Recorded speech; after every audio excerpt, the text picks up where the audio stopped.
Hello everybody and welcome back to Make It Real. So this week my printers are now set up, but getting footage of them is tending to be kind of difficult. So what I was thinking instead was I was going to take the jungle sword that we did a little while ago and I was going to buff this thing up and get it absolutely pristine. So we're going to sand it all down, get all of the parts looking really awesome, clean up some of the odd details and stuff that are happening around here, and then we're going to go through and actually paint this thing. So I have very recently got my hands on some metallic paints and they look kind of like this.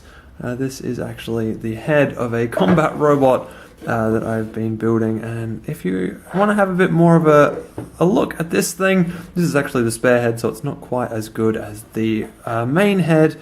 But if you want to have a little bit more of a look at this thing, I will put links in the description to my second channel, which is all about robot building and that type of stuff. But as you can see, this has got some nice shiny metallic paint going on, and this is just 3D printed plastic. So I've got these nice greens and silvers. So I actually wanted to put those into this sword. So the sword that we currently have printed, right here I'm going to make the blade and the pommel. That nice silver, I'm going to put some brown onto the hilt guard here, or the hand guard, and then, I don't know, maybe some green onto the actual handle itself. But on top of that, I decided that because I have that nice metallic green, I started printing a second sword. So here is the pommel and the handle, and we're actually going to do one where the pommel and the blade are that nice metallic green. And I think, once again, the handguard will go brown. And I don't know about the handle. We might make the handle black, actually. I will paint it, but I'll paint it black, just so that all of the pieces have the same kind of painted feel to them. But that is the idea for today. So I think the next thing we're going to do is we're going to have a bit of a time lapse of cleaning up this sword, because as you can see, the tip here and the tip just out there don't quite look all that good, so they need to be hit with some sandpaper. Everything else is not too bad. There are some kind of beading lines around here where the printers started and stopped, which could be sanded down, and then there is some tape on the underside down here that we need to get off. But other than that, these prints actually came out pretty well. I'm also going to print the second blade standing upright in the printer, so it's going to print kind of this way, which means that these lines and things are going to be in a different orientation, and should mean that the next blade requires less cleanup on the tip up there. So let's see how all of that goes.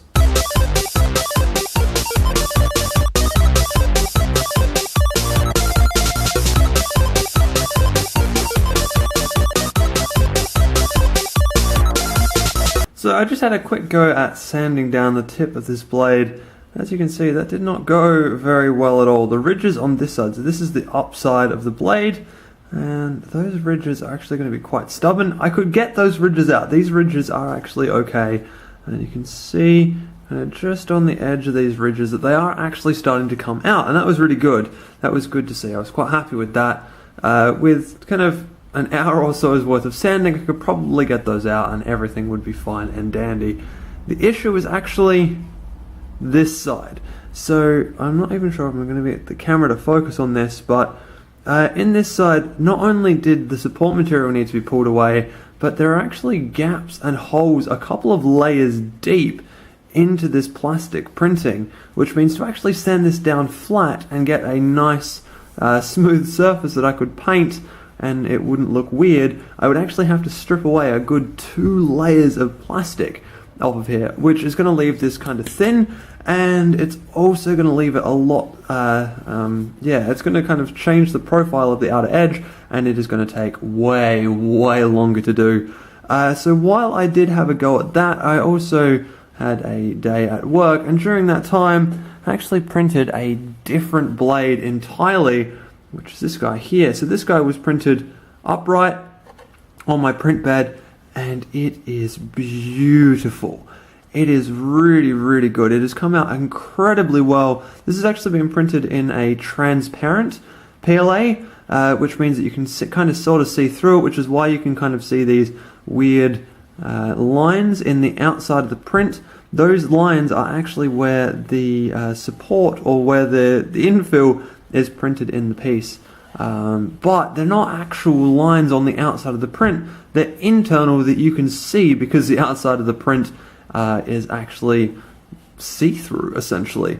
And the best thing about it is, if we have a look up here, once again, it's kind of going to be hard to get the camera to focus on this, but these lines up the top here are magical, because the sword was printed this way up, which means that the lines were just printed exactly like that, and they worked out so well. This thing isn't actually even going to need to be sanded before I go ahead and paint it. So just wanted to kind of show you guys what is happening here, and quickly explain why we're swapping from this grey blade over here, which is now just going to never get used again. We're swapping over to this blade over here. Now, I'm also starting to fall in love with this piece more and more as I kind of twirl it around and have a look at it. So I'm actually going to print a second one of these in the yellow, and I'm going to use that just as it is. I'm going to make a translucent yellow blade. So I might even then have to print a translucent yellow pommel, and I also have some translucent green which I could use to build another handle.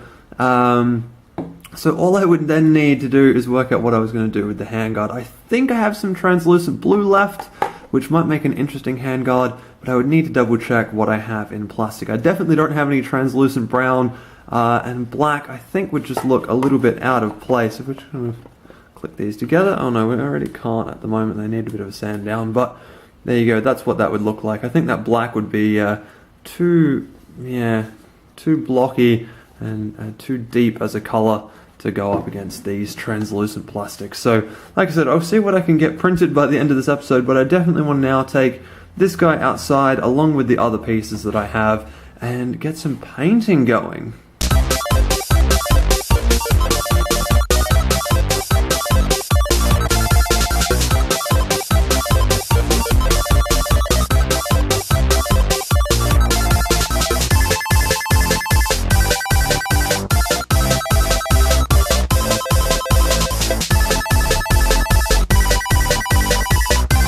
We're about partway through, or halfway through I should say, the build and the upgrade to these swords, or this sword right now. We are going back to one sword, and I was kind of struggling for inspiration for the actual color scheme for these guys. So the photos that I have the color scheme from Alpha 10, the locked color scheme, the one that you absolutely had to use, which, I mean, it's okay, but I don't particularly like it. And then I remembered this. So this that we're watching right now is part of my run around in SkySaga Alpha 9. This is part of my jungle mastery questing, and you can see I have these very, very cool swords.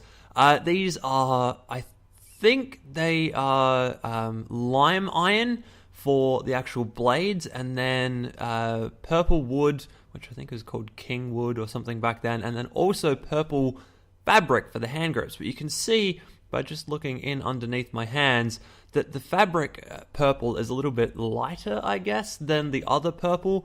So I've now undercoated all my parts, and I needed to try and work out where my handguard was going to be, what color my handguard was going to be, and what color the actual handle was going to be. So I kind of, like I said, was looking through old footage, found these swords, absolutely loved them to pieces. So we're actually going to go ahead and do this. We're going to do greens and purples, get the old Joker colors back in again.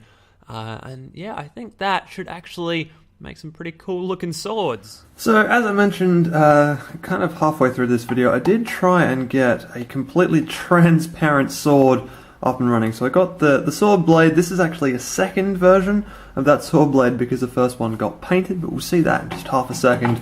Then I did a handle. This still needs to be cleaned up, the support material and all sorts of stuff all over it. Then I tried to do the handle guard, the hand guard in a blue plastic, but as you can see, this did not work at all. I ran out of plastic halfway through this, and getting it off the actual print bed, I managed to snap part of it up through here, and it was never going to be useful to me anyway because it was only ever, I guess, half. It's like almost perfectly half actually, the handguard that I wanted. So I did print a second handguard, but this one is just in transparent yellow, because of course I'm now out of the transparent blue. And I don't know, I don't think this is going to look too good, although what I could do, and what I'm thinking about doing now, is doing the sword completely yellow. It's going to look very, very weird, I think, but it could look kind of interesting, because it might be, yeah, I don't know. I'm not sure what I'm going to do with those yet, but I do have those printed and stuck around the place. But the thing that you're all interested in seeing is the final painted version of this sword. Now I'm going to try my absolute best to get this all in frame all at the same time. Might actually have to angle frame up a little bit to do this. Hopefully this works. So here we go. 3, 2, 1. Check it out.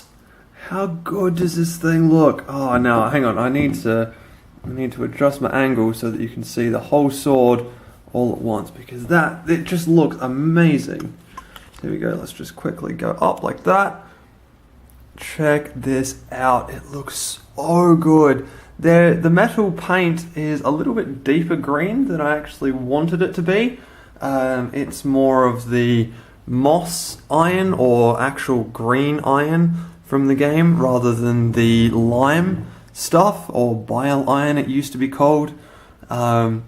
Yeah, it's a lot deeper green than the actual jungle swords that I had, but it looks absolutely phenomenal, and it really catches the light well too. So if I pick this thing up, you can see it really catches that light. Now you can also see the print lines in the piece there, but that is actually fine by me. I'm really, really happy with how this thing has turned out. It has turned out really, really well, and as you can see, you can pick this thing up and hold it and wave it all around, and it doesn't actually doesn't mind at all, which is really, really cool.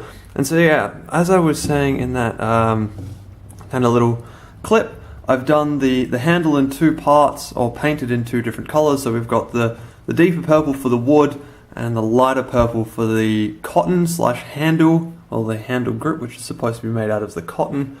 And then yeah, the tip, the blade, and the pommel are made, well, done with this kind of metallic green spray paint, and it just looks so good. I am amazingly happy with how this thing has turned out. It's turned out way, way better than I ever thought it was going to. Whoops, let's get that back up here. As you can see, the pommel is also kind of cool. Very, very green and shiny. So, I need to keep printing these and painting more of them and doing more of these, because I love it. I love it to pieces. It is so good.